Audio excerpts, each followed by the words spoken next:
Are we in a buyer's market or a seller's market? That is the question we are answering today. So stay tuned because we're going to start right now. Let's dive right in.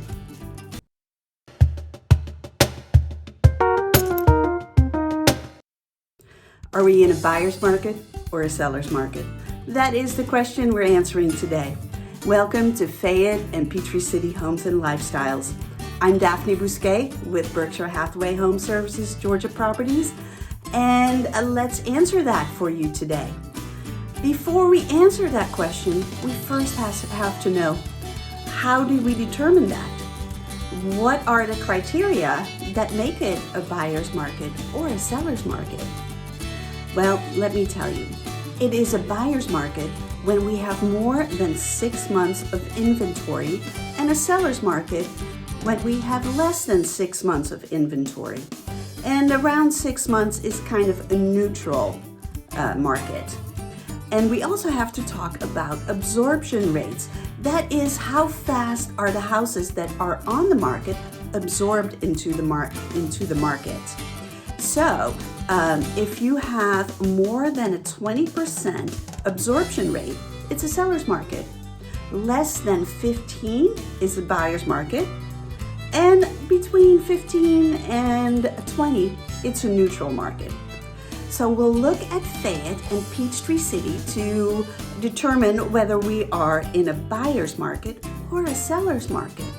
But hold on, because it also depends on the price point and the different zip codes. So let's see what's going on with the market. First, let's look at Fayette County as a whole.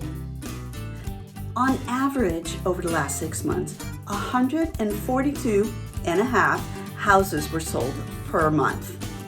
So how does that translate into absorption rate with the houses that are available right now? There is a 38% absorption rate and only 2.5 months of inventory. So that makes Fayette County a solid seller's market. Let's look at Peachtree City. Peachtree City had an average of 45.8 homes sold in the last 6 months, and that is per month. So that makes the absorption rate 44%, and the months of inventory only 2.25. Again, Peachtree City is a solid seller's market. Now let's look at some zip codes. 30214, which is the northern part of Fayette County, has an average of 32.8 houses sold per month. And that gives it a 33% absorption rate and 3 months of inventory.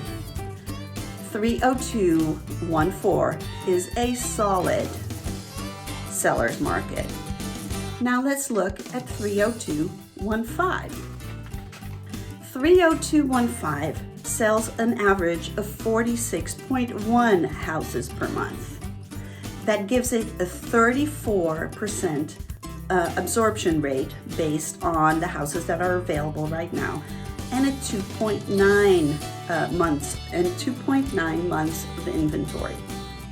Again, 30215 is a seller's market. Let's look at Tyrone at 30290. 30290 only sells almost 11 houses per month, but that's because it's a very small area. The absorption rate is 38%, and there is 2.6 months of inventory. Tyrone has a seller's market. Now let's look at Brooks. Brooks, or the 30205 zip code, sells only 3.2 houses per month. Again, very small area, not a lot of houses available. So let's look to see what the absorption rate is. The absorption rate in Brooks is 13%, and there are 7 months of inventory. That makes Brooks, or 30205, a buyer's market. See, not everything is a seller's market. Let's look at some price points because that makes a difference as well. First off, let's look at houses under $500,000. On average, 160 homes are sold at this price point. The absorption rate for this is 47%, giving us only 2 months of inventory. Under 500,000 is a seller's market. Now let's look at the market between 500,000 and $1 million. 22 houses are sold between 500,000 and $1 million each month. The absorption rate is 18%, and there are 5.6 months of inventory. This market is a neutral market, so it's neither a seller's or a buyer's market. Now let's look at the market for over $1 million. In this market, on average, 2.16 houses are sold each month. Right now, there is a 10% absorption rate for this market and 10 months of inventory. So the market for houses over $1 million is a buyer's market. So what does this mean for you? Are you looking to sell in a seller's market or buy in a seller's market? There are different strategies for each one of these markets. If you like this video and want to see more, be sure to give it a thumbs up, subscribe to this channel, and ring that bell so you never miss another one of these videos. They come out every Monday, so see you next week.